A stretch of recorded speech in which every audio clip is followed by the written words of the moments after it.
memberikan rahmat dan karunia-Nya kepada kita bersama, sehingga kita dapat hadir di ruangan ini untuk melaksanakan kegiatan diseminasi pemahaman dan penerapan aksi nyata modul 14, yaitu tentang budaya positif yang akan disampaikan oleh Ibu Wanda Yuliza. Salawat beriring salam, tak lupa pula kita hadiahkan kepada junjungan kita, yakni Nabi besar Muhammad SAW, yang telah membawa kita dari alam kebodohan sampai ke alam yang penuh dengan ilmu pengetahuan seperti yang kita rasakan pada saat ini. Yang terhormat Bapak Kepala Sekolah, selanjutnya Bapak Ibu Guru, Kepala Program Keahlian, dan yang teristimewa semua staf karyawan dan para majelis guru SMK Negeri 1 Cikarang. Baiklah Bapak Ibu, untuk memulai kegiatan kita hari ini, marilah kita ucapkan Bismillahirrahmanirrahim. Terima kasih kepada Bapak Ibu yang telah menghadiri di dalam kegiatan kita ini. Kita langsung saja masuk ke kegiatan kita, yaitu pemaparan tentang budaya positif yang akan disampaikan oleh Ibu Wanda Yuliza. Kepada beliau kita persilakan. Baik, terima kasih Bu Yani. Assalamualaikum warahmatullahi wabarakatuh. Waalaikumsalam. Yang terhormat Bapak Kepala Sekolah, yang terhormat Bapak Unsur Pimpinan, Bapak. Adakah setelah kita menerapkan budaya-budaya positif seperti yang telah disampaikan pada program Guru Penggerak? Baiklah Bapak Ibu semuanya, sebelum saya memulai, saya akan perkenalkan diri terlebih dahulu. Yang pertama, perkenalkan, nama saya Wanda Yuliza. Saya merupakan calon guru penggerak angkatan 8 Kabupaten Solo. Pada program Guru Penggerak kali ini, saya didampingi oleh pertama fasilitator Ibu Ilva ST yang merupakan guru SMA di Bangka Belitung. Jadi saya bertemu beliau secara tatap muka, secara dunia maya saja, jadi tidak pernah bertemu secara langsung. Tapi alhamdulillah selama ini kami sudah mengenal beliau. Kemudian selanjutnya yang mungkin Bapak Ibu juga pernah lihat sosok Bapak ini, beliau adalah Bapak Edmond MPD. Beliau merupakan pengajar praktik yang mendampingi saya selama mengikuti program Guru Penggerak ini secara luring. Jadi pada kegiatan pendampingan individu, kemudian saloka karya, Bapak Edmond mendampingi saya, dan juga untuk kelulusan nanti beliau berdua inilah yang akan memutuskan apakah nanti kami lulus atau tidak. Jadi nantinya Ibu Ilva akan menilai dari segi tugas-tugas yang ada di LMS, kemudian Bapak Edmond akan memberikan nilai pada saat kegiatan-kegiatan secara luring, yaitu PI, kemudian lokakarya. Baik Bapak Ibu semuanya, sebelum kita akan masuk kepada sesi pemahaman dan penerapan budaya positif, pertama kali kita buat dulu yang namanya kesepakatan kelas kita yang 1 jam ke depan akan kita terapkan bersama-sama. Nah, di sini Bapak Ibu saya akan membagikan stick note. Jadi Bapak Ibu tulis satu saja apa kesepakatan atau 2 boleh kesepakatan yang akan kita buat selama kegiatan ini berlangsung. Silakan Bapak Ibu buat.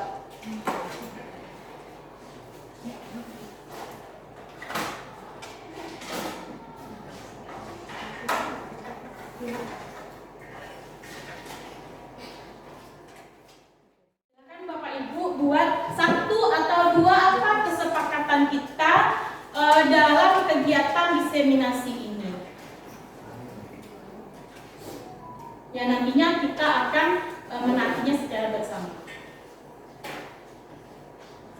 Oke, Bapak Ibu yang sudah, silakan tempel kesepakatan kita di papan tulis. Boleh dibantu Bu Sunit temannya yang sudah selesai.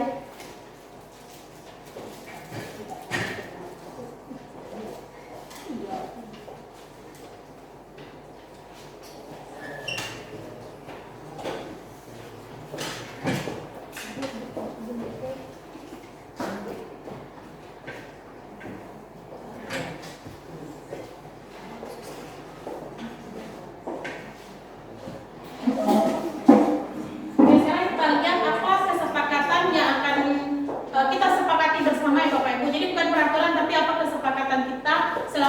jam ke depan ini. Masih ada Bapak Ibu yang belum selesai, silakan ditempelkan. Buras sudah buras? Belum.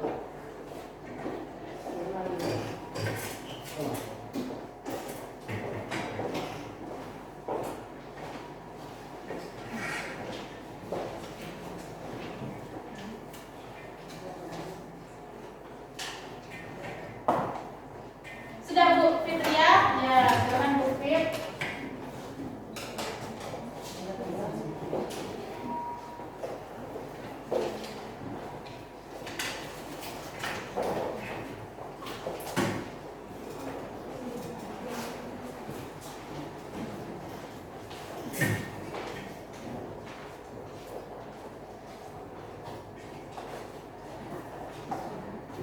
Oke. Baik. Ya, terima kasih banyak Bapak Ibu semuanya. Masih semangat ya Bapak Ibu ya? Masih semangat ya. Nah, sekarang kita lihat apa saja yang sudah Bapak Ibu buat kesepakatan kita. Nanti kalau ada yang sama kita gabungkan saja ya Pak Ibu ya. Pertama ada yang bilang maka kita untuk tertib tidak keluar masuk dalam acara berlangsung. Ingat-ingat ya Pak Ibu. Kemudian budaya 5S tidak boleh keluar masuk ruangan. Ini yang bersama ya. Berarti yang pertama kita buat tidak boleh keluar masuk. Kalaupun ada Bapak Ibu, mungkin boleh. Cuma kalau ada kepentingan ya yang sangat mendesak. Kemudian yang kedua, menyimak kegiatan dengan baik tidak termasuk sama. Selama kegiatan tidak boleh keluar masuk sama. Semua peserta terlibat aktif gimana? Setuju kira-kira? Setuju ya. Semua kita harus terlibat aktif.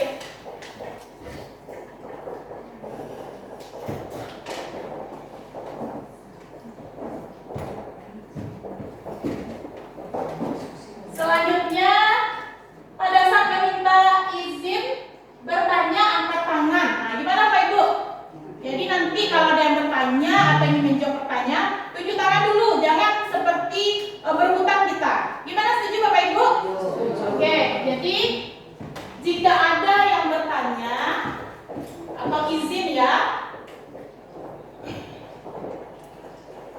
atau izin, angkat tangan terlebih dahulu.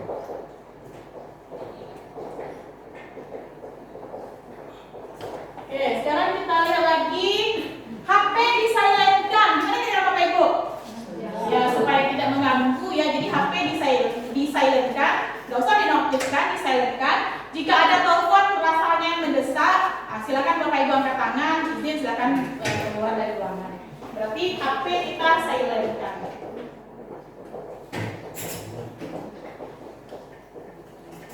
Oke, kemudian tidak boleh termasuk sama setiap siswa yang berbicara hendaknya beralamat atau memakai bapak atau ibu. Oke. Kemudian sama ya berbicara. Kemudian sepakat mengikuti narasumber apa yang disampaikan. Kemudian tidak boleh termasuk selama kelas proses diseminasi kecuali izin satu-satu. Berarti kesini ya kita larikan Bapak Ibu ya. Kemudian tidak boleh keluar masuk, aktif dalam bertanya. Nah, ini rangkuman dari seluruh yang Bapak Ibu buat.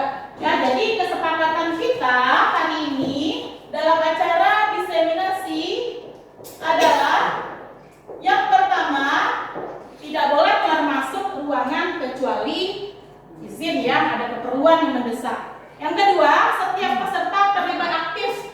Jadi bukan saya saja hanya narasumber yang berbicara, tapi kita semua berperan aktif. Yang ketiga, jika ada yang bertanya atau izin, angkat tangan terlebih dahulu.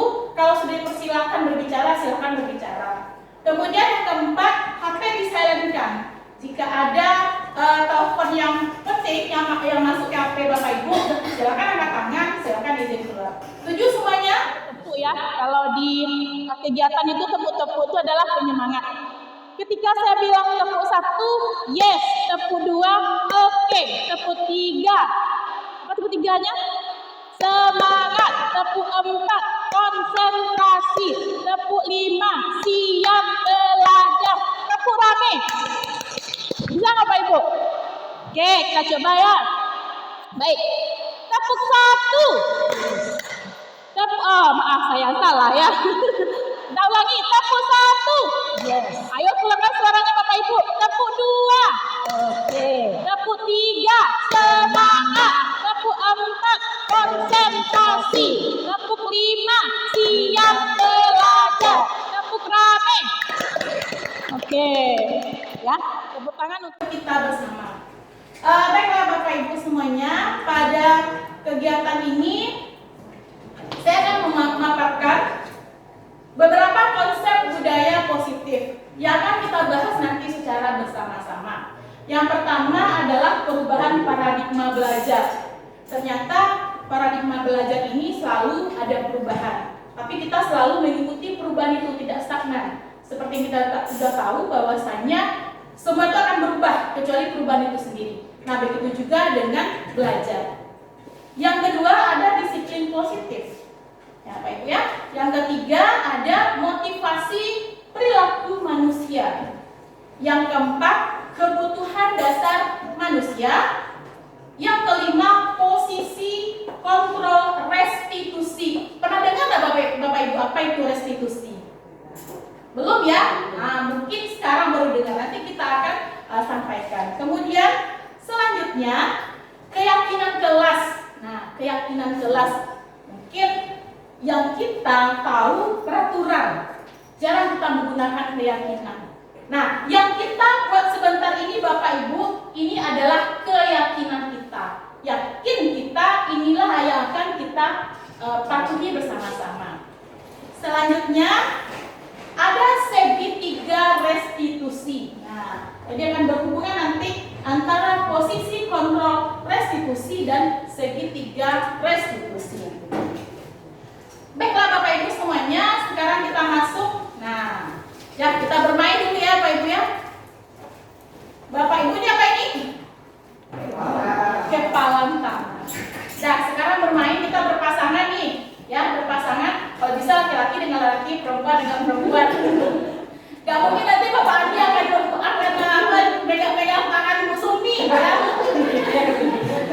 Gak mungkin demikian. Jadi nanti Pak Andi berpasangan dengan Pak Rosi, Bu Sumi dengan Bu Rini. Silakan nggak apa-apa Bu Rini bergabung. Bu Sonin dengan Bu Rani. Jadi kita punya pasangan masing-masing ya. Oke.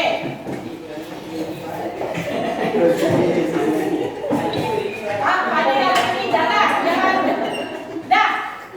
Kita ngapain sekarang? Kita bermain, ya bermain Bapak Ibu ya.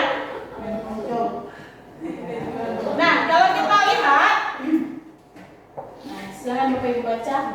Anda dan teman Anda akan melakukan kegiatan cobalah buka, ya. Anda adalah A, mungkin yang di sebelah kanan ya, yang di sebelah kanan sekarang dia berposisi sebagai A.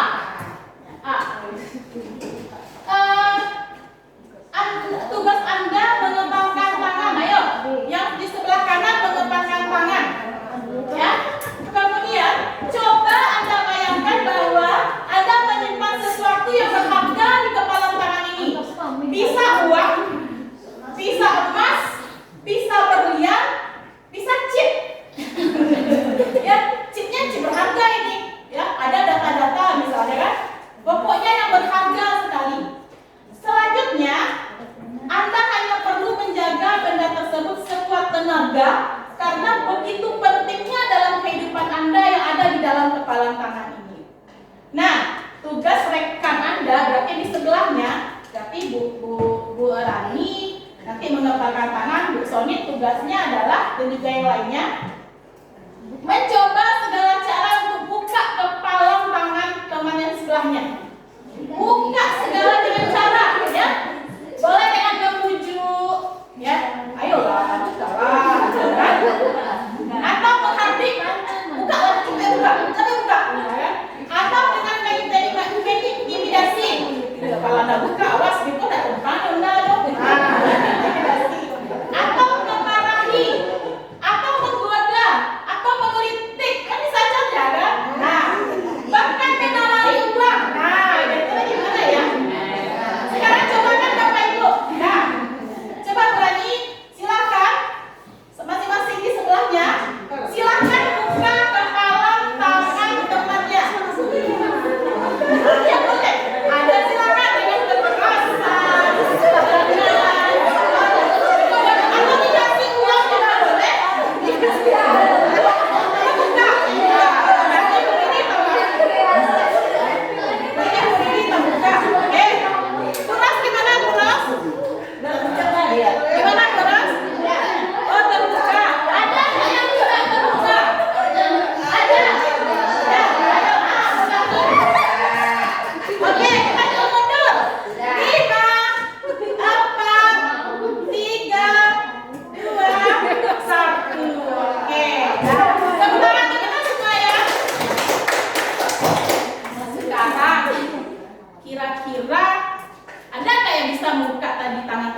Jadi Bapak Ibu, ketika seseorang sekuat tenaga ingin membuka ya tangan sesuatu yang berharga dalam diri kita, kalau kita tidak ingin membukanya, apapun cara yang dilakukan, kita tidak ingin membukanya. Artinya apa di sini? Bahwasanya kita sudah dapat mengontrol diri kita. Jadi yang mengontrol siapa? Diri pribadi kita. Apapun wujud rayu dari orang, ya, kalau diri kita tidak mau, satu kali katanya tidak mau, maka tidak akan terbuka. Betul nggak Pak Ibu? Nah, betul sekali kan? Nah, begitu juga dengan anak. Ya, bagaimanapun kita memberitahu anak, siswa kita, tapi kalau dirinya yang tidak bisa mengontrol, itu tidak akan berubah. Kita kan lihat anak kita nih. Nah, itu kita lihat anak kita, kenapa nih anaknya nggak mau berubah? Karena memang kontrol dirinya dia sendiri yang tidak mau berubah. Nah, dirinya sendiri itu tidak mau mengontrol dirinya. Nah, itu untuk paradigma baru. Jadi intinya adalah yang bisa mengontrol hanyalah diri kita sendiri, bukan orang lain. Tuh. Kemudian di sini ada perubahan paradigma stimulus respon teori kontrol.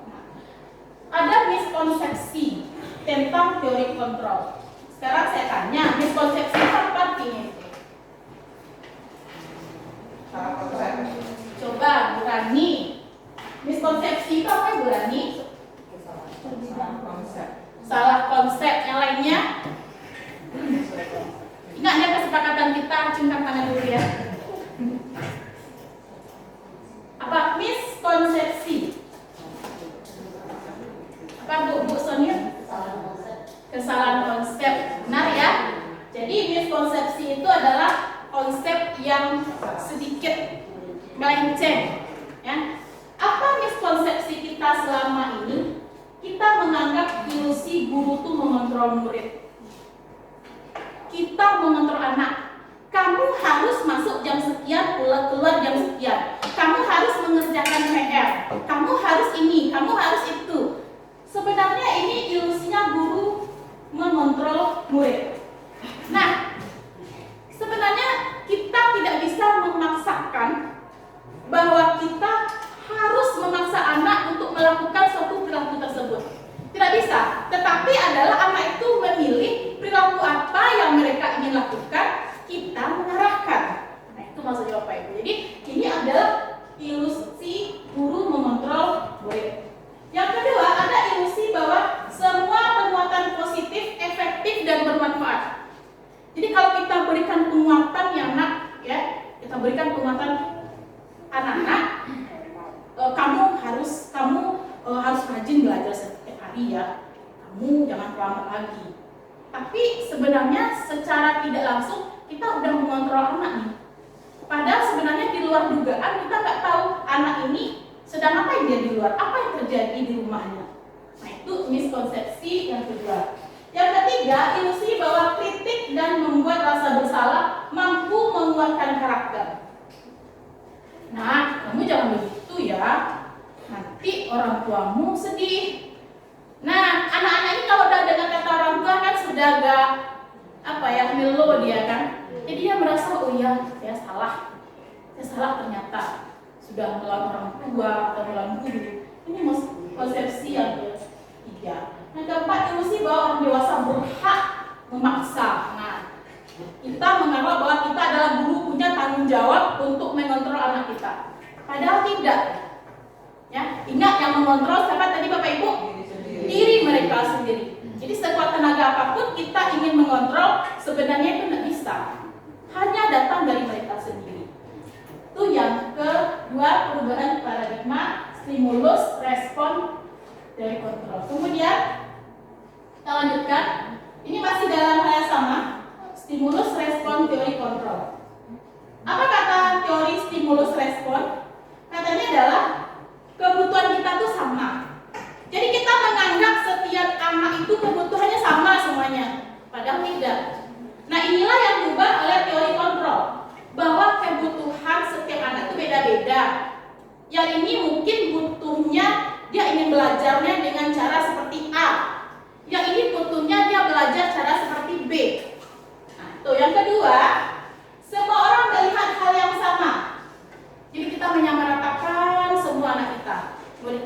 Jadi kita belajar dengan satu metode semuanya. Nah, itu untuk stimulus respon. Ternyata di teori kontrol dia mengatakan setiap orang tuh beda-beda, gambarannya beda, karakteristiknya beda, semuanya berbeda. Nggak bisa kita samakan. Kemudian yang ketiga, kita mencoba mengubah orang agar berpandangan sama dengan kita. Nah, besok kamu harus datang pukul 8 ya, Bapak tunggu atau Ibu tunggu. Nah, jadi kita mencoba untuk ubah pandangan dia. Padahal kita nggak tahu apakah dia bisa datang pukul 8, apakah ada kendala atau tidak. Nah, dalam teori kontrol, kita berusaha memahami pandangan orang lain tentang dunia. Jadi kita tanyakan dulu kepada dia bahwasanya, nah kalau besok kamu terlambat, kira-kira apa yang terjadi? Nah, atau kenapa kamu terlambat? Apa masalahnya? Jadi kita cari sumber atau solusinya. Selanjutnya, perilaku buruk dilihat dari suatu kesalahan. Jadi ketika anak berbuat salah sudah kita cap buruk. Nah, mungkin secara pribadi kita juga merasakan, saya juga merasakan, Bapak Ibu juga merasakan, oh ternyata salah selama ini. Jadi perilaku buruk kita cap itu anak itu buruk. Padahal sebenarnya tidak. Kita harus melihat dulu lebih dalam. Kemudian dalam teori kontrolnya bahwa semua perilaku memiliki tujuan. Ketika dia berperilaku buruk di sekolah, yang pasti mungkin ada tujuannya. Kira-kira apa Bapak Ibu? Gimana berani? Ya, ada yang lain Bapak Ibu? Jadi mungkin saja dia berperilaku buruk, suka cabut atau bermain handphone. Nah, karena apa? Dia cari perhatian kita. Mungkin di rumah dia tidak diperhatikan. Kita lihat kan kadang anak kita kan bebas saja di rumah dia dengan orang tuanya. Tidak ada aturan menggunakan HP jam sekian sampai jam sekian. Ada nggak Bapak Ibu? Ada. Belum tentu semua orang tua seperti itu. Ya. Kemudian orang lain bisa mengontrol saya. Itu dalam stimulus respon. Nah, kebalikan yang tadi. Orang lain tidak bisa mengontrol saya. Saya sendiri yang akan mengontrol diri saya. Selanjutnya, saya bisa mengontrol orang lain. Sama dengan tadi, kita tidak bisa mengontrol orang lain, termasuk anak kita sebenarnya, siswa kita, apalagi siswa kita ini SMK ya. Kita nggak bisa mengontrol secara penuh ini anak kalau diri mereka tidak ingin dikontrol. Nah, kalaupun anak ini mau, misalnya anak ini mau dia ikut aturan kita nih, ya. Tetapi sebenarnya dalam filosofi mereka mengizinkan kita untuk mengontrol dia. Itu sebenarnya. Pernah nggak kita melihat anak kita dia rajin, tak ada cabut. Sewaktu-waktu dia cabut, apa perasaan kita Bapak Ibu? Kecewa kan? Kita udah mengandalkan dia, sewaktu dia cabut. Kenapa dia cabut? Mungkin ada hal-hal yang rasanya ada penting bagi dia, tapi dia karena takut, ya, takut sama kita karena kita sudah merasa mengontrol dia. Jadi artinya saya kecewa, ibu kecewa. Nah, kemudian pemaksaan ada pada saat rujukan gagal. Ya, pemaksaan ada saat rujukan gagal. Nah, besok kalau pakai sepatu warna hitam, ya, besoknya nggak dipakai sepatu warna hitam. Tapi kita paksa, kita bujuk ya, bujuk dengan tapi gagal, besok nggak dia pakai, kita bujuk terus dia. Itu namanya pemaksaan. Kita lihat dulu kenapa dia nggak pakai sepatu hitam. Kan kita lihat anak ini kenapa nggak pakai hitam anak ini ya. Kita gali terlebih dahulu. Jadi sebenarnya saya lihat banyak sekali problematika di sekolah kita ini yang sebenarnya harus kita benahi. Jadi kalau saya bukan hanya kita ngajar saja, tapi karakter anak persatu harus kita lihat. Tadi saya melihat anak tidak bajunya tidak digosok. Ada saya lihat, tapi nggak tahu saya berapa tadi itu. Kita kenapa anak ini tidak digosok bajunya? Ya, tadi saya lihat dia tidak pede itu anak kita. Nah, kita harus mengetahui kenapa dia tidak menggosok baju. Bisa saja di rumah tidak ada listrik atau tidak ada waktu, bisa saja macam-macam, atau listriknya padam. Nah, selanjutnya Nah, di sini kita harus melakukan kolaborasi untuk menciptakan pilihan-pilihan baru. Jadi anak kita berikan, kira-kira kalau kamu tidak pakai sepatu, bagaimana? Atau anak kan kadang-kadang ada dia sepatu tapi tidak dia pakai. Gitu. Kira-kira kalau besok kamu pakai sepatu gimana? Jadi bukan kamu besok harus pakai sepatu hitam, coba kalau enggak, kamu akan berjemur di lapangan selama 2 jam pelajaran. Ya. Nah, kemudian model berpikir untuk stimulus respon ini adalah menang kalah. Tapi kalau teori kontrol win-win, menang-menang. Jadi inilah perubahan paradigma yang selama ini mungkin kita lakukan tanpa kita sadari. Mari kita ubah lagi menjadi teori kontrol, bahwasannya intinya adalah kita tidak bisa mengontrol anak secara penuh, ya, tetapi merekalah yang bisa mengontrol diri mereka sendiri. Oke, selanjutnya Bapak Ibu. Oke, nah kita masuk budaya positif. Sekarang pertanyaan saya, apa itu budaya? Ya, sekarang tunjuk tangan dulu. Ya, silakan Bu Pit. Apa itu budaya, Bu Pit? Kebiasaan yang sering dilakukan oleh masyarakat. Oke, kebiasaan yang sering dilakukan oleh masyarakat. Ada yang lain? Oke, Bu Juwita. Silakan Bu Juwita. Saya budaya itu yaitu cara hidup atau pola perilaku kita yang mana diwariskan dari generasi ke generasi dalam satu kelompok. Misalnya seperti kita di sekolah, pasti ada budaya yang sudah dilaksanakan dari tahun ke tahun, masih jelas kalau dulu mungkin. Oke, terima kasih Bu Pit. Kita ada lagi Bapak Ibu. Ya, jadi budaya itu adalah kebiasaan, ya, kebiasaan yang merupakan tradisi kita sehari yang kita lakukan. Nah, yang budaya yang setiap hari, yang nilai-nilai kita lakukan setiap hari, nilai-nilai positif, nilai-nilai kebajikan. Nah, kalau positif, Hal yang baik, hal yang baik. kalau positif apa Bu Pit? Nah, Bu Pit tunjuk tangan nih. Ya, budaya yang baik maksudnya yang berhubungan dengan yang baik-baik saja. Budaya, ya, jadi budaya yang baik-baik saja, Iya. tidak boleh yang jelek-jelek. Ada apa Bapak Ibu? Jadi budaya positif itu merupakan, betul ya Bapak Ibu sampaikan tadi, kebiasaan. Ya, ada kebiasaan, nilai-nilai ini berhubungan dengan norma, ya Pak Ibu, nilai-nilai, keyakinan. Jadi bukan peraturan, tapi keyakinan. Kebiasaan-kebiasaan di sekolah yang berpihak pada murid dapat berkembang menjadi pribadi yang kritis, penuh rasa hormat, dan bertanggung jawab.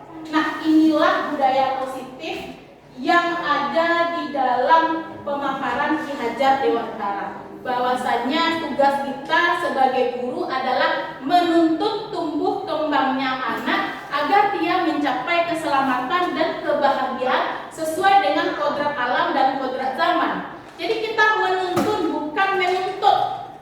Dia sedikit beda, menuntut, tapi artinya sangat bertolak belakang. Jadi tugas kita menuntun, bukan menuntut. Nah, selanjutnya disiplin positif, ya, disiplin. Nah, disiplin merupakan bagian dari budaya. Benar nggak Pak Ibu? Benar. Iya kan? Kalau saya bilang disiplin, apa yang terbayang oleh Bapak Ibu disiplin? Waktu, disiplin waktu. Gak ada lain nggak? Bu Pina? Ya, disiplin. Disiplin apa yang terbayang oleh Bu Pina di dalam ingatannya? Disiplin ini hubungan dengan apa kira-kira? Disiplin berhubungan dengan waktu, Bu. Disiplin itu berhubungan dengan waktu. Ya, sama dengan pendapat Bu Pit. Ada yang lain Bapak Ibu? Oke, Burani. Kalau udah dengar kata disiplin, apa yang terbayang di benak kita, Burani?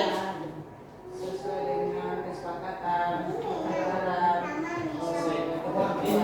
Ketentuan. Oke, berarti berhubungan dengan peraturan. Kita biasanya bilang disiplin waktu, disiplin berpakaian, kan gitu seperti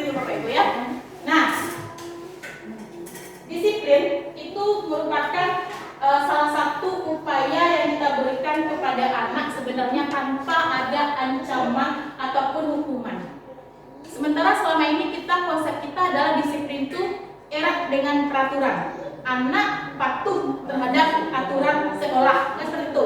Apa peraturan sekolah? 1, 2, 3, 4, 5, 6. Nah, jadi sebenarnya disiplin itu sendiri dalam artinya disiplin itu adalah belajar, Bapak Ibu. Bukan peraturan, tapi lebih kepada belajar. Anak ini belajar mengontrol diri mereka sendiri. Itu makna disiplin. Jadi disiplin itu tidak ada ancaman, tidak ada hukuman. Itu sebenarnya beda dengan peraturan. Kemudian yang kedua, peserta didik memiliki kesadaran tinggi dalam melakukan suatu budaya positif berdasarkan motivasi internal. Ia keinginan dalam hatinya, bukan akibat ada paksaan, ujian ataupun hukuman. Ya. Jadi kita bisa melihat anak-anak kita ini siapa yang mengikuti disiplin atau budaya positif di sekolah dari kemauan dia atau karena paksaan dari kita. Kita bisa melihat. Yang kita harapkan itu adalah dari dalam dirinya.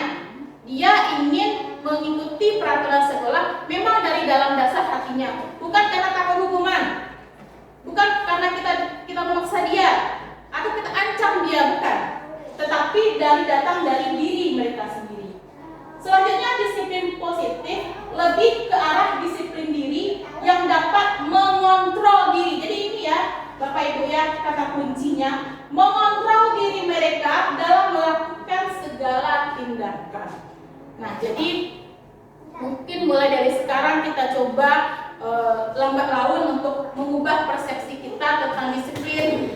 Kita mencoba untuk anak ini berbuat sesuatu memang dalam diri mereka sendiri. Memang tugas berat, tidak mudah Bapak Ibu, tapi mungkin perlahan-lahan. Jadi mungkin sekarang tidak kita mengarahkan harus tercapai KDA, B, C, D, harus tercapai misalnya capaian pembelajaran 7, 1, 2, 3, 4, 5, 6. Pertanyaan kira-kira berguna nggak bagi mereka ketika mereka tamat? Belum tentu. Ya. Kenapa? Karena yang terpenting di sini adalah kontrol diri mereka untuk mencapai disiplin positif tadi. Oke, kita lanjutkan.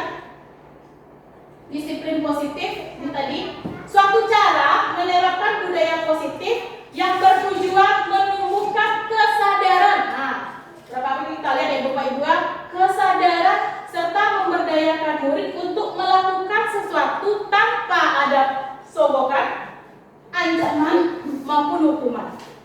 Ya, Bu, oh misi santai Bu, yang belum nak, nah Bu, santai Bu, awak santai Bu, aku balik Bu lontong cek. Kan berarti kan dia yang Bu, artinya apa? Kita yang dikontrol oleh anak. Nah, ini jangan sampai terjadi. Kemudian Bapak Ibu, disiplin positif ini membawa murid pada nilai-nilai kebajikan universal. Pertanyaan saya, ada yang tahu nggak nilai-nilai kebajikan? Nilai-nilai kebajikan. Sebenarnya kita sudah melaksanakan Bapak Ibu. Bapak Ibu lihat ini apa? Ya, ini adalah nilai kebajikan yang universal. Berlaku di mana? Di Indonesia. Jadi masihnya apa nilai kebajikan dalam profil Praja Pancasila? Beriman, bertakwa kepada Tuhan Yang Maha Esa dan berakhlak mulia. Ini nomor 1 ya Bapak Ibu ya. Kemudian ada kebinekaan global, bergotong royong, kreatif, bernalar kritis dan mandiri. Jadi kebajikan universal itu merupakan kebajikan mengarah positif, arah mengubah budaya yang sebelumnya tidak baik menjadi yang baik. Kemudian menekankan anak untuk mengontrol diri mereka sendiri sehingga dia memiliki motivasi intrinsik. Nah, dalam perubahan perilaku ke arah yang lebih baik. Di sini dia. Apakah semua profil ini arahnya ada yang buruk? Tidak, Bapak Ibu ya. Jadi baik semuanya ini. Dan ini sudah kita lakukan. Jadi kalau kita lihat, kita rasanya butuh nih mata pelajaran apa dulu? Kalau dulu kita belajar P4 ya, P4. Nah, sekarang kita sudah mengintegrasikan ke dalam profil pelajar Pancasila. Setiap kita melakukan pembelajaran ada profil Pancasila dan tertera di dalam perangkat kita kan Bapak Ibu ya. Apa profil pelajar Pancasila? Ada karakternya di sana. Kalau ke-13 kita lihat kemarin kita buat apa karakter? Misalnya kita ingin anak murid kita melalui pembelajaran secara problem based learning, anak-anak dapat menjelaskan ini dan mempraktekkan apa D-nya dengan mandiri, bertanggung jawab, kritis. Itu sebenarnya adalah karakter-karakter di dalam profil pelajar Pancasila. Kemudian Bapak Ibu sebenarnya nilai kebajikan itu nilai disepakati bersama. Jadi bukan hanya satu orang nih, tapi bersama-sama. Sama dengan profil pelajar Pancasila itu kan bersama-sama para ahli-ahli itu. Jadi bukan muncul saja secara begitu tidak, tapi dipelajari dulu sehingga muncullah nilai kebajikan profil pelajar Pancasila. Nilai yang disepakati bersama lepas dari suku bangsa, agama, bahasa maupun latar belakang. Jadi kita tidak ada namanya lagi perbedaan suku bangsa, jadi memang satu untuk semuanya. Nah, ternyata Bapak Ibu ada nilai-nilai kebajikan selain dari profil pelajar Pancasila. Ya, kita berpikir, profil pelajar Pancasila ini hanya berlaku di Indonesia dan tidak ada yang lainnya. Sebenarnya ada, ya. Ada beberapa hal atau ada beberapa yang dikeluarkan oleh kebijakan ini yang dikeluarkan oleh suatu komunitas, ya. Pertama, profil pelajar Pancasila ini sudah jelas. Kemudian ada Ibu PYM Primary Years Program. Dan di sini dia menyatakan bahwasanya nilai kebajikan itu tadi Bapak Ibu ada toleransi, rasa hormat, integritas, ada mandiri, menghargai, antusias, empati, keingin-tahuan, sampai kepada komitmen. Nah, kemudian selanjutnya ada nilai kebajikan itu dari life skill, dapat dipercaya, lurus hati, pendengar aktif, tidak merendahkan orang lain, memberikan terbaik dirinya. Jadi inilah nilai-nilai kebajikan yang diberikan kepada siswa-siswi kita, tapi kita fokus kita hanya kepada profil pelajar Pancasila. Oke, masih semangat Bapak Ibu. Tepuk satu. Caranya tepuk satu. Tepuk dua. Oke. Tepuk tiga. Semangat. Tepuk empat. Konsentrasi. Tepuk lima. Siap belajar. Tepuk kabeh. Oke, baiklah. Kita lanjutkan. Selanjutnya yang kedua materi kita adalah motivasi perilaku manusia. Motivasi perilaku manusia. Nah, ada 3 motivasi perilaku manusia. Yang pertama di sini adalah manusia berperilaku untuk menghindari ketidaknyamanan atau hukuman. Kita contohkan kepada kita lah misalnya. Kita menggunakan helm. Bapak Ibu kan pergi ke sekolah kan menggunakan motor ya kan? Pakai helm. Kira-kira motivasi Bapak Ibu pakai helm apa? Coba tunjuk tangan. Coba tunjuk tangan ya, Bu Juwita. Kira-kira motivasi Bu Juwita pakai helm apa ya? Oh, kata Bu Juwita takut kena razia. Apa lagi? Ya, Bu Susan pakai helm ke pakai kendaraan bermotor. Kenapa ya? Untuk keselamatan diri kita. Untuk keselamatan diri kita. Ada lagi? Ada lagi enggak? Untuk terhindar dari bahaya. Kalau Pak Auzi pakai helm kira-kira untuk apa ya? Ada beberapa alasan. Yang pertama adalah untuk keselamatan diri, yang kedua agar terhindar dari Oh, ya, beda-beda ya. Terima kasih. Terima kasih Bapak Ibu semuanya ya. Ya, ada yang bilang pakai helm itu takut dirazia polisi. Jadi kita pakai helm. Jadi kalau nggak ada polisi, kita buka helm. Bu Susan bilang tadi kita pakai helm untuk keselamatan. Karena Bu Susan takut jatuh. Ya, bisa dia misalnya karena insiden itu kita nggak tahu. Jatuh nanti kalau kepala kita terlindungi oleh helm setidaknya aman. Nah, kalau Pak Rozi pakai helm, pertama apa tadi Pak Rozi? keselamatan. Keselamatan, kemudian dingin. Ya, itu juga bagus juga.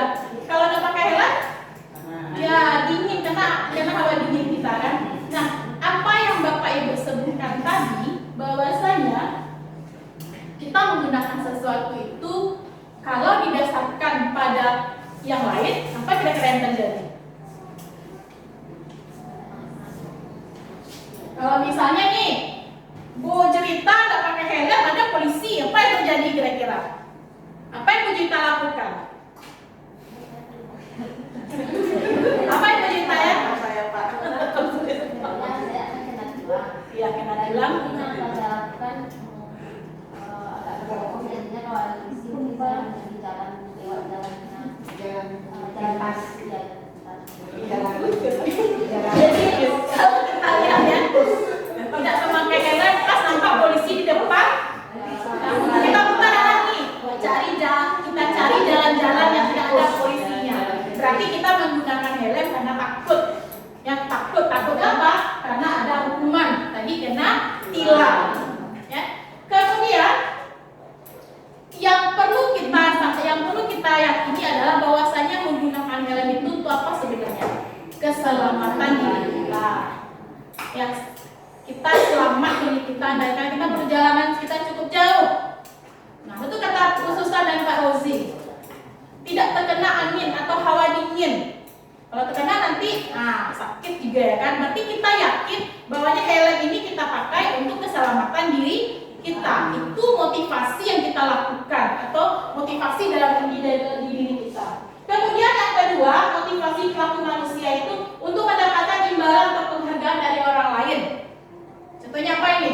Ujian. Ya, ujian apa contohnya Ibu Reni? Kepada siswa juga boleh? Ya, kemudian? Iya, oke. Jadi orang melakukan atau mungkin siswa di sini ya, dia melakukan suatu perilaku karena ingin dipuji, ingin dapat penghargaan. Anak belajar, ya, ingin juara 1. Nantinya dapat reward. Kira-kira gimana Bapak Ibu sebenarnya? Wajar nggak kita berikan ini anak penghargaan ketika anak ini juara 1, 2, 3? Ya, Bu Rini, silakan Bu Rini.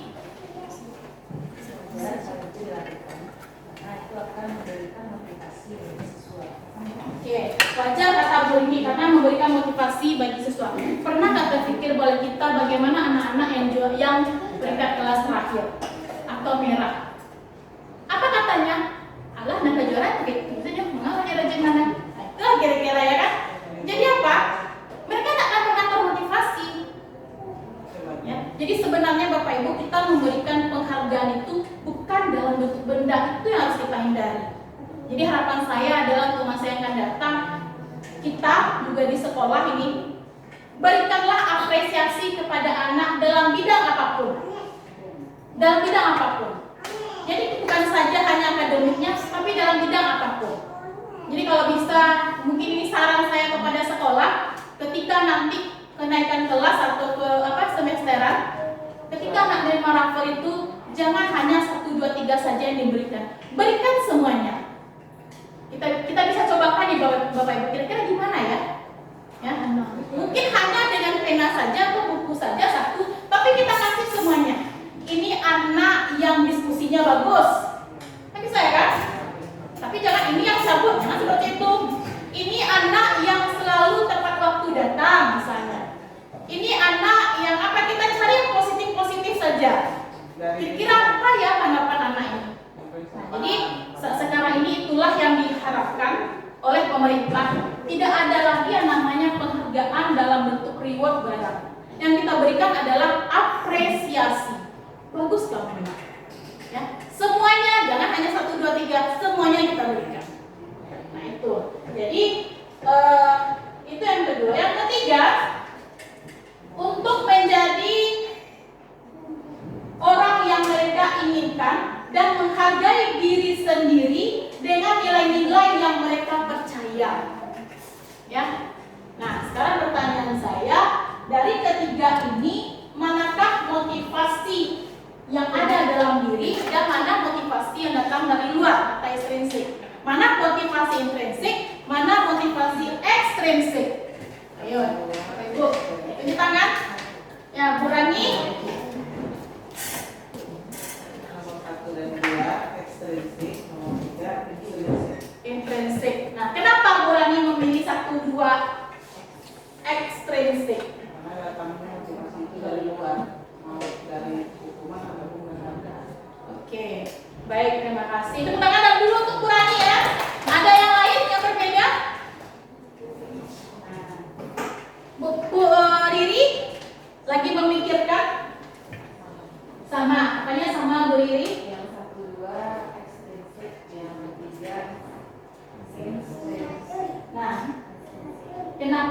juga tuh intrinsik, Bu Rini?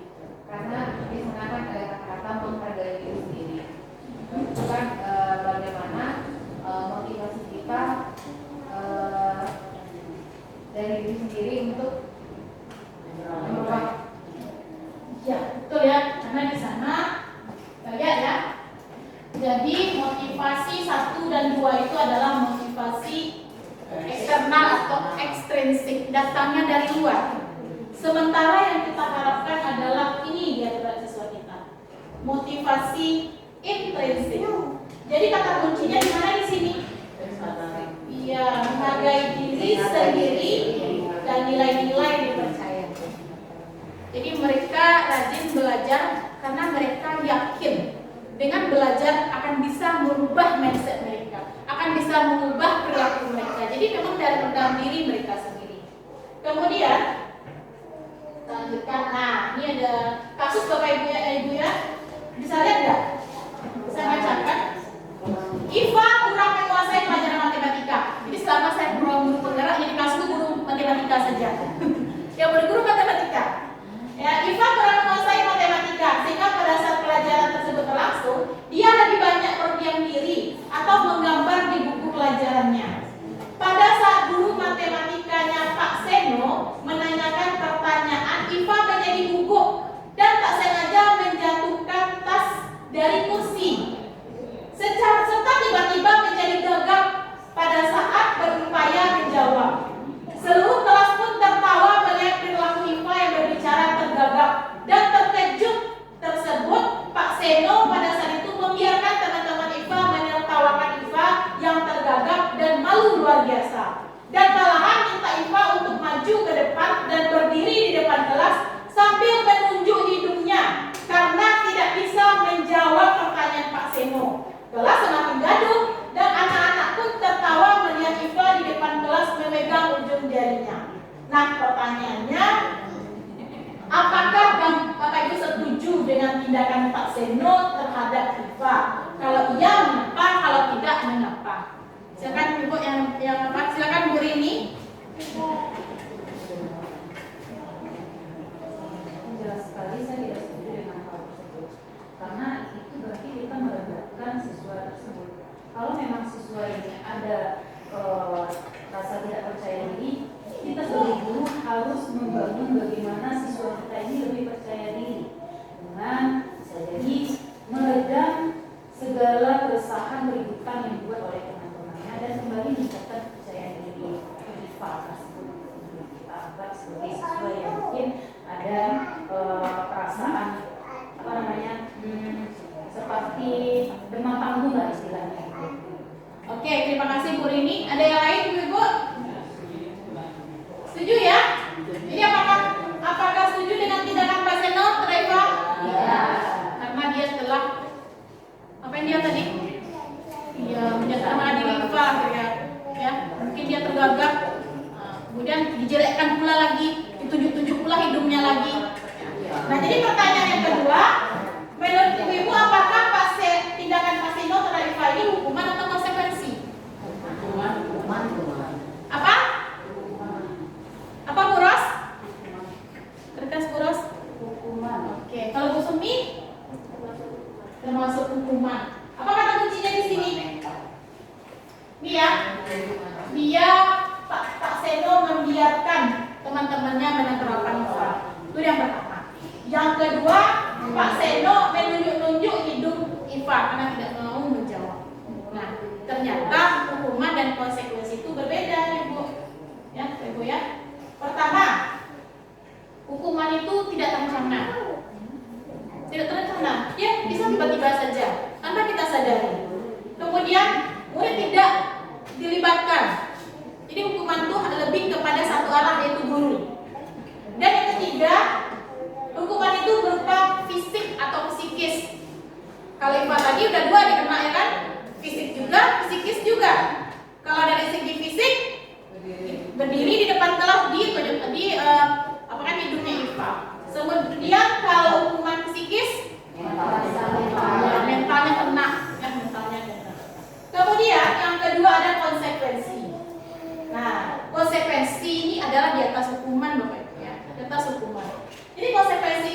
rencana. Ada rencananya, disepakati sesuai peraturan. Tetapi murid dibuat tetap tidak nyaman juga, gitu. Karena masih ada hukuman sedikit. Jadi konsekuensi di atas hukuman. Kemudian sikap guru selalu memonitor. Hei, kamu masuk enggak? Hei, kenapa kamu seperti ini? Hei, kenapa kamu tidak pakai ini? Jadi selalu memonitor. Jadi membuat anak itu merasa iya diawasi dia. Walaupun di sini dia direncanakan, tetapi anak merasa tetap diawasi. Dan yang ketiga yang kita harapkan itu adalah restitusi. Nah, restitusi ini proses menciptakan kondisi bagi murid untuk memperbaiki kesalahannya. Selanjutnya proses kolaborasi yang mengajarkan murid untuk mencari solusinya. Jadi kita tidak carikan solusi, kita tanya apa permasalahannya, kemudian apa solusinya. Jadi dari anak sendiri, bukan dari kita. Itu beda hukuman dan konsekuensi dan restitusi. Selanjutnya, nah sekarang tebak nih. Tunjuk tangan ya, siapa yang bisa mencatat 100 kali di dalam buku kalimat saya tidak akan terlambat lagi karena terlambat ke sekolah. Saya tidak terlambat lagi ke sekolah. Ini hukuman atau konsekuensi? Ya, silakan Bu Rini, hukuman atau konsekuensi Bu Rini? Hukuman. Oke, sekarang kita lihat. Benar nggak hukuman? Tepuk tangan dulu tuh Bu Rini ya. Benar hukuman. Yang kedua, lari mengelilingi lapangan basket 2 kali karena terlambat ke sekolah. Ya Bu Ervina, silahkan Bu Ervina. Hukuman Bu. Coba Bu Ervina. Kalau ini menurut saya hukuman Bu. Hukuman. Kenapa hukuman Bu Ervina? Karena dari sifatnya itu dari satu arah. Oke, serapia. Lari ya, kita lihat. Benar nggak ya? Benar ya? Tangan kita semua Bu Ervina ya. Hukuman. Selanjutnya, menggantikan kertas tugas teman yang telah dicoret-coret. Hukuman apa konsekuensi? Coba Bu Sonit. Kenapa Bu Sonit? Karena dia karena kesalahannya diganti dengan Iya, kita lihat coba ya. Nah, lebih kepada konsekuensi. Jadi konsekuensi itu anak tetap dilibatkan. Jadi nanti kalau kamu mengganggu teman, misalnya, atau kamu mencoret-coret, maka kamu harus diganti yang kembali dan konsekuensi. Nah, satu lagi dengan saya. Anak lari lapangan basket, pada anak diminta guru yang lari di lapangan basket karena terlambat masuk jam PJOK. Kira-kira apa? Hukuman apa konsekuensi? Konsekuensi. Coba Bapak Ibu. Hukuman apa konsekuensi? hukuman. Vina? Menurut saya hukuman. Kenapa hukuman? Karena dia lari ya. Lari berarti fisik ya, fisik dia. Termasuk hukuman fisik. Hukuman fisik. Oh, Bu Vina tidak setuju. Yang lainnya? Lari lapangan basket 2 kali karena terlambat jam PJOK. Kalau menurut saya itu juga termasuk dari konsekuensi karena kan di dalam pelajaran PJOK bisa jadi pada saat dalam pelajaran PJOK anak kan lari, jadi dia terlambat, jadi konsekuensinya kesepakatan dengan gurunya lari lah. Oke, benar ya Ibu ya. Konsekuensi itu, walaupun dia lari 2 dengan fisik gitu ya, tetapi itu kesepakatan kelas di jam PJOK. Beda lagi misalnya kalau terlambat di jam dasar program, nggak mungkin kan lari, ada mungkin yang lainnya. Jadi kita sesuaikan. Selanjutnya, bergabung di lapangan basket pukul 12 siang karena mengobrol saat belajar. Pak Berani? Hukuman jelas ya. Ini adalah hukuman. Selanjutnya, membersihkan tumpahan air di meja tulis karena tersenggol pada saat belajar. Apa Boros? Apa Boros? Konsekuensi. Kenapa Boros konsekuensi? Karena bertanggung jawab terhadap Oh iya, ya benar ya. Karena dia bertanggung jawab karena sudah menumpahkan air di meja tulis atau senggol. Oke, benar ya.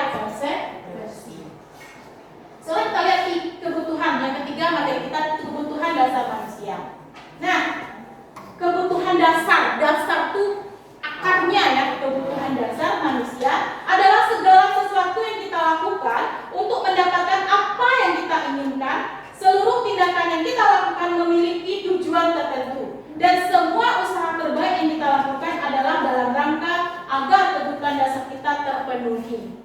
Kira-kira kalau kebutuhan dasar kita tidak terpenuhi, apa yang terjadi? Ibu-ibu pergi ke sekolah tidak makan, kemudian pagi harus mengajar jam 7.30, terlambat pulang. Kira-kira gimana enggak? Kira-kira gimana? Kira-kira kita semangat untuk belajar, mengajar? Ya, jadi ada 5 kebutuhan dasar yang harus dipenuhi. Ya, ini termasuk siswa kita. Pertama, bertahan hidup. Yang kedua, kasih sayang dan rasa diterima. Yang ketiga, penguasaan. Yang keempat, kebebasan. Dan yang kelima, kesenangan. Bertahan hidup, ini hubungannya dengan apa? Apa berani? Oh, kebutuhan primer. Apa contohnya? Makan, Iya. pakaian. Iya, pakaian, rumah. Benar ya? Jadi kebutuhan dasar yang pertama bertahan hidup, makanan, pakaian, tempat tinggal, keamanan, dan kesehatan. Anak kalau tidak makan pagi, kira-kira gimana dia belajar? Tidak semangat. Jadi kasih waktu anak tuh makan, Bapak Ibu. Ya, kamu tidak boleh makan. Kamu boleh keluar kalau jam ibu sudah habis, itu terlalu pula kita. Kasihkan kepada dia waktu. Kemudian yang kedua, rasa diterima, kasih sayang ya. Rasa diterima, dipedulikan, berbagi, kerjasama, menjadi bagian dalam kelompok, itu termasuk ke dalam kasih sayang dan rasa diterima. Yang ketiga, penguasaan. Penguasaan ini berhubungan dengan harga diri anak, keinginan dia untuk dianggap, saya pengen dianggap, saya ini siswa, saya ini baik loh Bu, dia pengen dianggap. Kemudian memimpin, berprestasi, diakui, didengar. Jadi kalau ada anak-anak yang curhat, kita dengarkan. Ya, walaupun kita kadang-kadang tidak tahu solusinya, setidaknya menjadi pendengar yang baik itu sudah menjadi pengobat bagi mereka. Kemudian selanjutnya kebebasan. Ya, kebebasan. Tapi bukan bebas 100% bebas dibiarkan ya, tidak. Tetapi bebas di sini anak ini mandiri. Dia memiliki pilihan-pilihan. Nah, inilah salah satunya kesepakatan kelas yang kita buat tadi. Jadi ini Bapak Ibu bisa praktekkan dengan siswa di dalam kelas.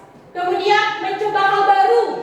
Jadi kalau kita lihat anak-anak kita yang suka mencoret atau membuat gambar di saat jam pelajaran kita, mungkin di sini dia mencoba hal-hal yang baru. Kita jangan marahi, tapi mungkin saja ini adalah potensi. Contoh pelajaran bahasa Indonesia, ada anak disuruh membuat teks naratif ya Bu Ervina ya, berani ya. Tapi jangan kita jadikan kamu harus buat teks naratif dengan tema lingkungan. Jangan. Dia nggak suka dengan lingkungan. Jadi silakan kamu buat teks naratif bebas.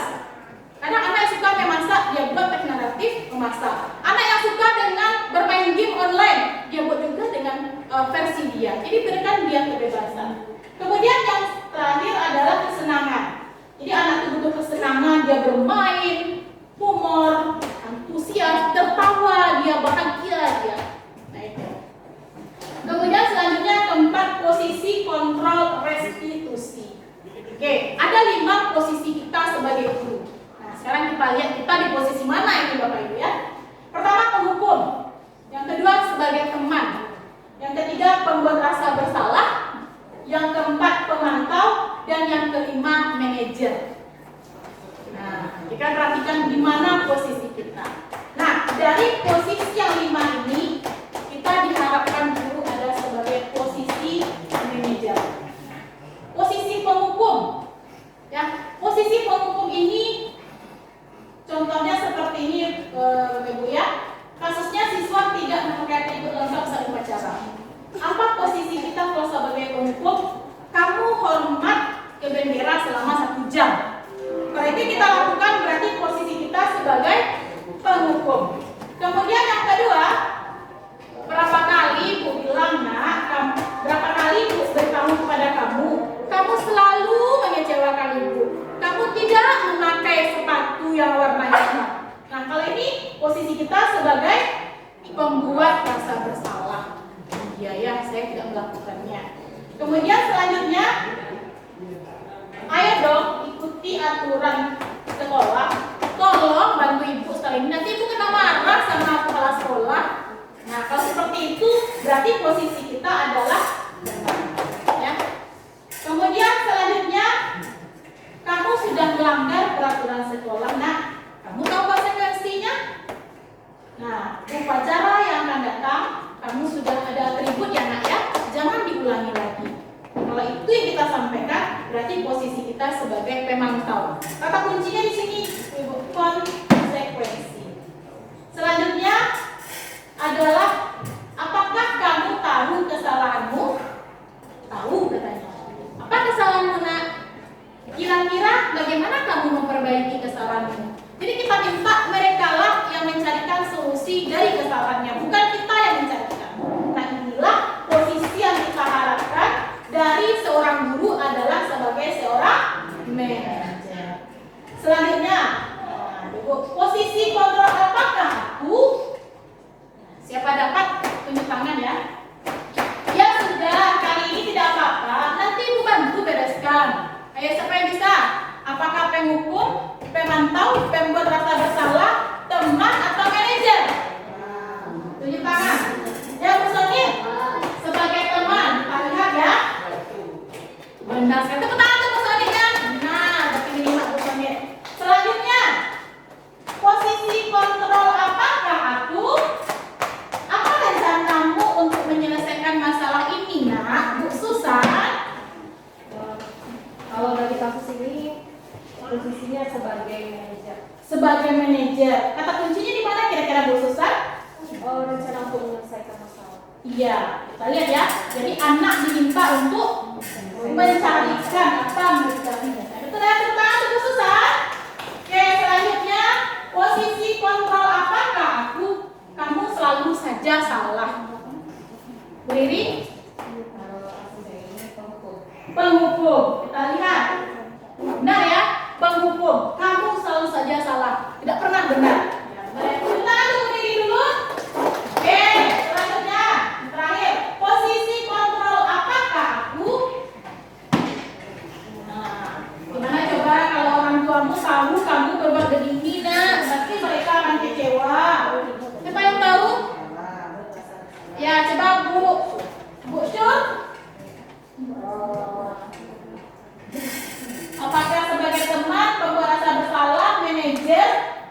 Sebagai teman, kata Bu Surabi sebagai teman. Ada yang lainnya?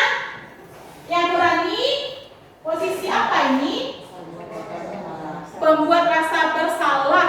Kita lihat. Ya benar ya. Apa kata kuncinya? Gimana coba kalau kamu berbuat begini? Jangan diberikan rasa bersalah. Oke, tepuk tangan dulu untuk kita semua ya, ya. Kemudian, nah, yang selanjutnya keyakinan kelas. Nah, ini yang kita buat tadi ya Ibu ya. Mengapa keyakinan bukan peraturan? Ada yang tahu mengapa keyakinan bukan peraturan? Oke, silakan Bu Rini. Mengapa keyakinan kelas atau keyakinan sekolah ya bukan peraturan? Kalau kita sebutkan peraturan, berarti itu yang membuat itu satu arah. Misalnya guru di dalam kelas, berarti guru yang membuat peraturan seperti itu. Tapi kalau keyakinan kelas atau keyakinan sekolah, kita secara bersama-sama membuat bahwa ini kita yakini bahwa ini sebagai kesepakatan kita bersama. Jadi menjadi kesepakatan kelas. Kalau yang di kelas akan menjadi kesepakatan sekolah untuk hal yang besar. Oke, terima kasih. Tepuk tangan untuk Bu Rini dulu ya. Benar ya. Kalau keyakinan kelas itu bersama anak yang membuat, tapi bukan kita bebaskan. Misalnya kami boleh diberikan kebebasan makan setengah jam, itu kelewat juga ya kan? Atau makan minum 1 jam, nggak boleh. Tetap kita kontrol dia, ya, tidak penuh. Kemudian, nah ya, keyakinan kelas itu bersifat abstrak. Kemudian berupa pernyataan universal, umum atau global, dibuat dalam pernyataan positif. Nggak boleh negatif, Ibu, Bapak, nggak boleh. Contoh, tidak boleh membawa HP. Ganti dengan kata tidak boleh. Saya Bapak Ibu di sekolah di dalam kelas kemarin saya buat kesepakatan dengan anak.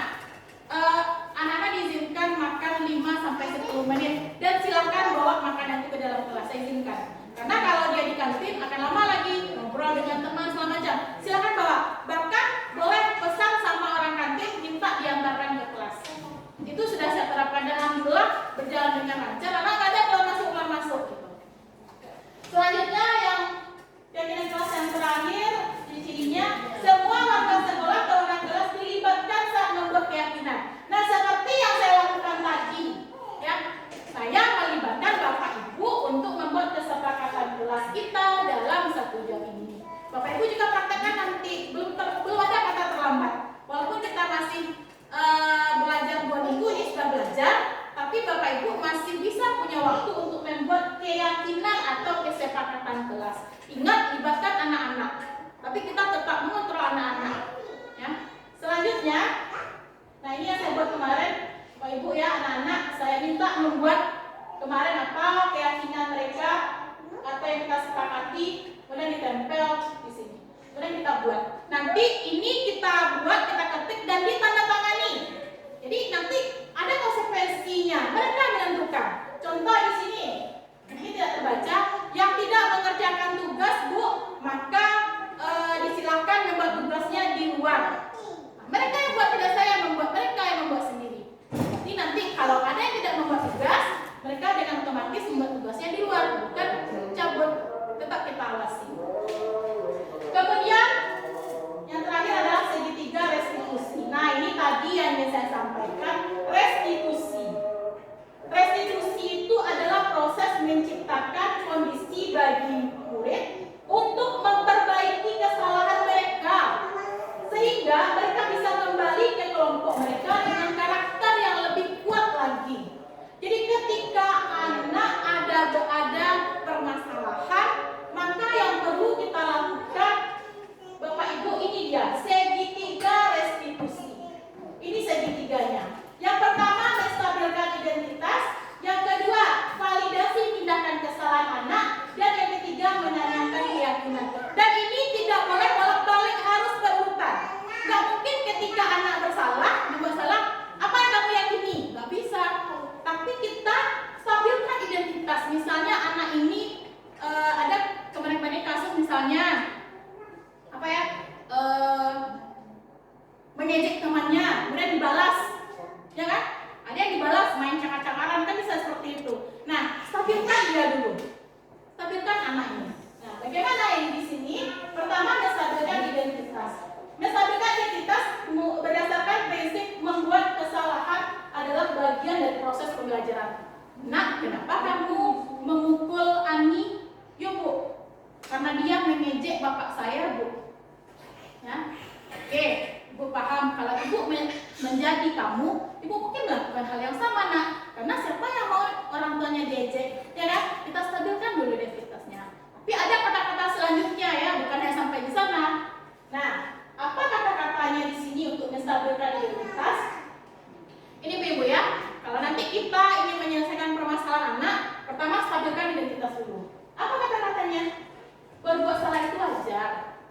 Tidak ada manusia yang sempurna. Ibu juga pernah melakukan hal itu. Ibu tidak mau mencari siapa yang salah, tapi ibu ingin mencari solusi dari permasalahan. Kamu berhak merasa begitu, Nak. Nah, ini menstabilkan identitas. Ya. Yang kedua adalah validasi tindakan kesalahan.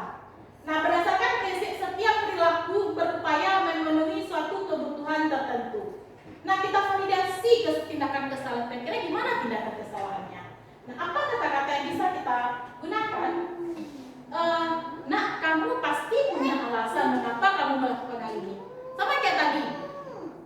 Ibu tahu, kalau ibu berada di posisi kamu, ibu akan melakukan hal sama. Mereka kita lanjutkan. Nak, ibu yakin kamu pasti punya alasan kenapa kamu memukul Ani. Apa alasannya kita tanyakan. Kemudian yang kedua bisa kita gunakan, padahal kamu bisa melakukan hal yang lebih buruk kali ini.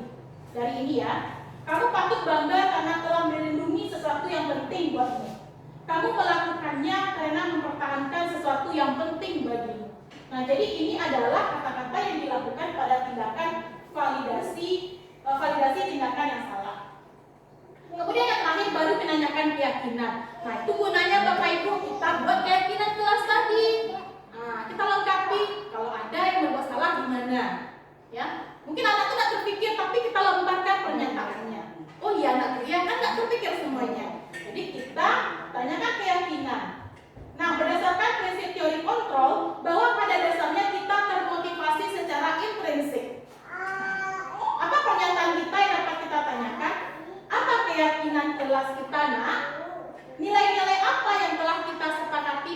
pertama, nak, seperti apa gambaran sebuah kelas yang ideal menurut kamu? Jadi kira-kira yang ideal menurut kamu seperti apa? Mungkin dia ada ide-ide terbaru. Kemudian kamu menjadi orang seperti apa kira-kira, nak? Nah, ini untuk menanyakan keyakinan. Nah, Bapak Ibu, di sini seperti saya bilang tadi, yang nyata yang saya lakukan pertama adalah keyakinan kelas. Saya telah membuat pada awal semester kemarin itu keyakinan kelas di kelas 10 AKL dan 12 AKL, dan mereka telah menyepakati aturan yang mereka buat sendiri. Selanjutnya, dan ini kita dokumentasikan ya sebagai bukti. Kemudian yang kedua, opsi nyata yang kedua adalah saya melakukan segitiga restitusi. Sebenarnya kemarin ini segitiga restitusi ini ada 3 orang anak, tapi saya ambil 2. Yang pertama ini kasusnya adalah membawa HP. Kita kan nggak boleh lagi membawa HP ya kan. Kemudian yang kedua adalah cabut jam pelajaran. Kemudian kita lakukan restitusi yang segitiga restitusi tersebut. Insya Allah Bapak Ibu, kalau itu kita lakukan, maka kita akan menemukan solusi dari permasalahan anak, dan anak bisa termotivasi secara intrinsik dalam dirinya. Ini segitiga restitusi. Nah, sebagai penutup Bapak Ibu, dalam penerapan program disiplin positif, hendaknya guru memiliki standar kepribadian, profesional dan sosial yang baik, di mana guru harus mampu merefleksikan dirinya dalam posisi kontrol saat ini. Bagaimana perjalanan dirinya sebagai among. Ingat Bapak Ibu, kita adalah Kejadrantara apa? Ingangso Sungtulodo Ingmadio Mangunkarso Tuuri Handayani. Jadi kita sebagai manajer yang menuntun murid-muridnya menjadi insan yang mandiri, merdeka, dan bertanggung jawab. Inilah yang diharapkan di dalam standar nasional pendidikan. Jadi kita tidak selalu sempurna. Harapan saya adalah setiap melakukan pembelajaran Bapak Ibu, kita refleksikan diri kita. Tolong nilai Bapak, anak-anak Ibu, bagaimana pembelajaran kita hari ini? Apakah menyenangkan? Silakan bagikan kertas buat apa yang ada dalam pikiran mereka. Menyenangkannya gimana? Ya, apa yang tidak suka? Kalau saya kemarin buat ini Bapak Ibu ya, semester kemarin, kalau yang kesenangan mereka adalah mereka mengerti dengan pelajaran saya, karena saya selalu mengulang kalau ada sesuatu yang tidak mengerti. Kalau yang refleksi diri, yang merefleksikan diri saya adalah, Bu, kalau Ibu menerangkan terlalu cepat, agak dilambatkan. Nah, itu sudah saya lakukan. Dan setiap waktu kita harus melakukan hal tersebut, karena kita tidak sadar juga. Kemudian lagi, Bu, ada jeda waktu untuk makan dan minum. Nah, sekarang saya lakukan. Oke, Bapak Ibu, terima kasih banyak. Salam dan bahagia. Demikian presentasi saya, mudah-mudahan bermanfaat. Dan yang saya harapkan adalah budaya positif ini bisa kita terapkan bukan hanya sebagai program saya, tidak, tetapi harus didiseminasikan kepada Bapak Ibu semuanya. Kita praktekkan di sekolah. Kita coba mempraktekkan perlahan-lahan. Insya Allah ya, dengan penerapan budaya positif ini perlahan-lahan, untuk mengubah sesuatu itu tidak bisa secara drastis, tetapi kita ubah secara perlahan-lahan. Mudah-mudahan anak-anak kita tumbuh dan berkembang ya sesuai dengan kodratnya masing-masing, dan dia mencapai keselamatan dan kebahagiaan seperti yang diimpikan oleh Ki Hajar Dewantara. Terima kasih banyak. Saya sudahi. Assalamualaikum warahmatullahi wabarakatuh.